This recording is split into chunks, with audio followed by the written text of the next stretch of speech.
Hello, everybody, and welcome to Living Out Loud. So, today I'm going to go over part of my story, and it's going to include my family. My family has been one of my biggest supporters for the last 20 years of my life with everything I've been through.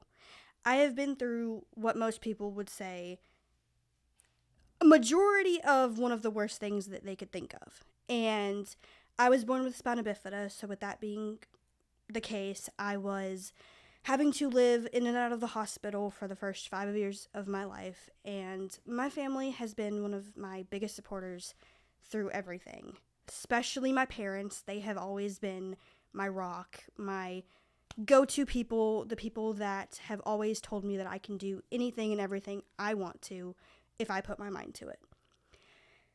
With that, my family has always been there for me, and I always try to show them appreciation even when it's hard to, and I also tend to try to thank them as much as I can, especially my mom and my dad both. My mom and dad both are the greatest parents in the world. I love them dearly, and especially because they stayed strong for me when I was in the hospital, so that gave me the courage to stay strong and carry that on to my life now at the age of 20.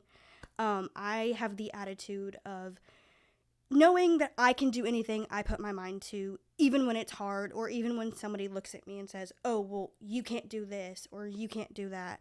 For example, with nursing, some people have told me that I wouldn't be able to do that, but I know the mindset because of my family being my biggest supporters that I can do it. And another thing is when living with spina bifida, that you have to realize that the hardships and the unthinkable, yes, can happen, but you have to remember to stay strong and not let that pull you down into a dark hole. I've had over, I want to say, maybe 30 something surgeries in my life, and through those surgeries, hospital stays, everything, I have remained calm, I have remained strong, I have remained just happy, I guess I want to say. And that is all because of my family. My brother, one of my other biggest supporters, has been there for me since I was little. Yes, my brother and I fight a lot, but in the end, he's my big brother, and I love him to death, and he loves me. I just also want to give my grandma a shout out as well, because she has been my rock as well through everything. She has been there from day one to now, and she has also been another person that has always told me that I can do anything I put my mind to, especially now because I'm in college. I'm trying to figure out my life. One of my main things about this that I want to talk about is that back when I was younger, when I was born, I was in the hospital from the day I was born to, I think, Christmas of my first Christmas. And I ended up in the hospital because they didn't think I was going to make it. I have a shunt in my head, and that is to also keep the spinal fluid off of my brain to pretty much keep me alive. And it had malfunctioned right after I'd gotten out of the hospital after I was born, and ended up having to be put back in the hospital because I had turned blue, I had stopped breathing.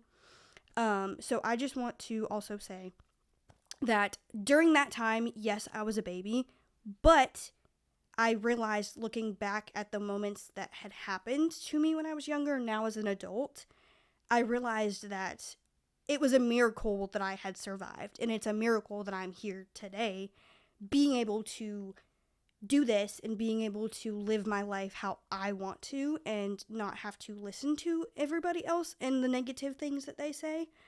One of my main points of this is that I have had a lot of people who have bullied me, and my family has seen it, and they have been there for me, and they have also stood up for me against those people who have bullied me. And that's one of my favorite parts about being so close to my family, is because they stick up for me and tell people, hey, no, don't talk to my daughter like that. And that they remind me constantly that I'm smart and all the, the uplifting positive things. And my family, like I said, has been the best. And I also think that they have their side of the stories about what I have dealt with for the last 20 years that they may not really realize, hey, this is something that I should tell people, or something that I should be able to not be afraid of telling people. One of my other, I don't want to say scary things, but like things that I want to kind of go over is that one time I had gone to school and I was told that I would never be able to do anything in life, and I was never able to be what I wanted to be. And honestly, I kind of wish to this day that I could go back to that school and tell this person, hey, look at me now. I'm able to do what you said I couldn't. But that is all thanks to my family and to my siblings. And I just want to also try to show my appreciation through that, and tell them, hey, thank you guys for always believing in me. Thank you guys for always showing me that I am smart and that I can do anything regardless of what people always say. And, life is tough. I will say that. Life is tough. But you have to realize and understand, hey, I'm more worth what people say. I'm stronger than that other people say. And I'm not better than people, but better than what someone looks at you and says, well, you're not better than me. No, but you're better than that person for how kind you can be and how nice you can be and how respectful you can be towards people. That's why I tend to kill people with kindness, because if somebody's going to be mean to you, you should turn around and be nice to that person. So that's kind of what I wanted to talk about today, and I want to say thank you guys, and thank you to my family, and thank you guys for watching, and I will see you soon.